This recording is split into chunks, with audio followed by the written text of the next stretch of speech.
Françaises, Français, mes chers compatriotes, il y a 6 mois, l'enchaînement des incompréhensions et des violences avait conduit le territoire de Nouvelle-Calédonie au bord de la guerre civile. 2 hommes courageux, Jacques Lafleur et Jean-Marie Tjibaou, ont refusé cette fatalité de l'échec. Ils ont refusé la haine et la discorde. Ils ont eu la volonté lucide de construire l'avenir du territoire avant d'avoir à se prononcer sur son destin. Mes chers compatriotes, c'est ici même, autour de cette table, celle-ci, à l'hôtel Matignon, ici, qu'a été signé le 26 juin dernier l'accord qui a permis d'ouvrir une perspective nouvelle pour la Nouvelle-Calédonie.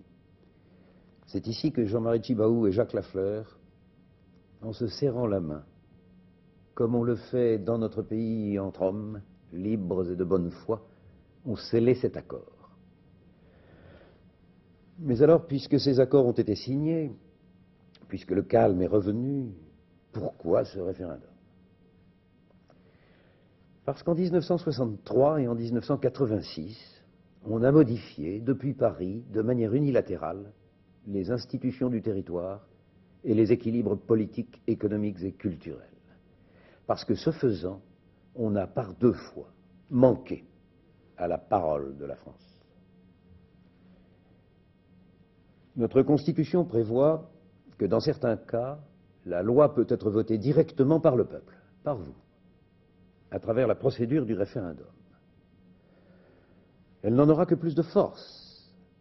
Qui osera, en effet, remettre en cause ce que vous aurez décidé? Oui, le 6 novembre prochain, votre voix sera la voix de la France. Les représentants de la Nouvelle-Calédonie l'ont souhaité pour disposer de la durée et de la stabilité nécessaires.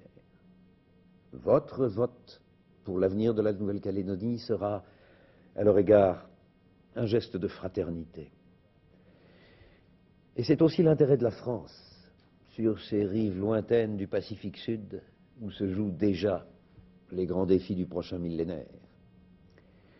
Si, grâce à votre soutien, nous, la France, réussissons dans cette entreprise, quel que soit le destin que nos compatriotes de Nouvelle-Calédonie se choisiront dans 10 ans, la France restera présente et respectée dans cette partie du monde.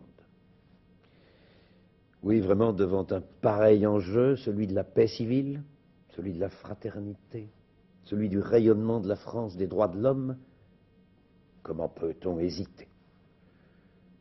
Je vous le redis avec force. Il s'agit, dans cette consultation de la Nouvelle-Calédonie, de la paix sur le territoire, de son avenir réconcilié et de rien d'autre. Il ne s'agit pas de voter soit pour l'indépendance de la Nouvelle-Calédonie, soit pour son maintien dans la République française. Ce choix-là, ce sont nos compatriotes de Nouvelle-Calédonie qui auront à le faire dans 10 ans, à travers un scrutin d'autodétermination, selon la procédure prévue par notre Constitution et acceptée par la Charte des Nations Unies. Mais il faut que ce choix, ils puissent le faire librement et sereinement, dans la confiance et non dans l'affrontement.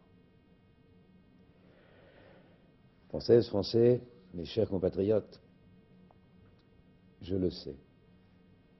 En vous demandant de vous rendre une nouvelle fois aux urnes cette année, c'est un engagement supplémentaire que le président de la République et le gouvernement vont vous demander. La liberté est notre bien commun. L'égalité exprime notre aspiration à la justice. La fraternité sera le geste que nous ferons le 6 novembre prochain en votant pour l'avenir de la Nouvelle-Calédonie. Vive la République, vive la France.